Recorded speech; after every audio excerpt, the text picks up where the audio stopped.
എടി ഇനി വന്നേ. ആ എന്തേട്ടാ? 2 ദിവസം മുമ്പ് നിന്റെ അപ്പനെ ബിവറേജസ് ഞാൻ കൊണ്ടുവിട്ടായിരുന്നു. ഇതേ വരെ അതിന്റെ പൈസ കിട്ടിയിട്ടില്ല. അതിന് ഞാൻ എന്ത് ചെയ്യാനാ ചേട്ടാ? എന്ത് ചെയ്യാനാണെന്നോ? നിങ്ങൾ അങ്ങോട്ട് പോയി ചോദിരെ. ഇപ്പൊ ഹോസ്പിറ്റൽ ICU കിടപ്പുണ്ട്. Hospital ICU? അതെന്ത് പറ്റി? കുപ്പി മാറി കുടിച്ചതാ. വൈറ്റമിൻ ആണെന്ന് പറഞ്ഞ് എടുത്ത് കുടിച്ചത് എന്താണെന്ന് അറിയാവോ? വിനാഗിരി. അയ്യോ, എന്നിട്ട് ഇപ്പൊ ബോധവുമില്ല, പൊക്കണവുമില്ല, വായും പൊളിച്ച് കിടപ്പുണ്ട് ICUല്. എന്റെ ദൈവമേ, ആ പണവും പോയോ? പണം പോയതിനാണ് നിങ്ങൾക്ക് ബുദ്ധിമുട്ട്. 2 ദിവസം മുമ്പ് അങ്ങനെ എന്നെ കണ്ടപ്പോ എന്തോ പറഞ്ഞെന്നറിയാവോ?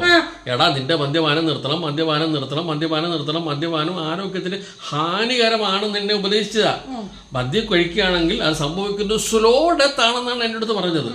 സാവധാനമുള്ള മരണം എന്ന് പറഞ്ഞ് ഞങ്ങൾ ഉപദേശിച്ച എൻ്റെ അടുത്ത്. അപ്പം ഞാൻ എന്തോ പറഞ്ഞതറിയോ? നമുക്ക് സാവധാനം മതി, ഫാസ്റ്റ് വേണം, നമ്മുടെ ആർക്കും നിർബന്ധം.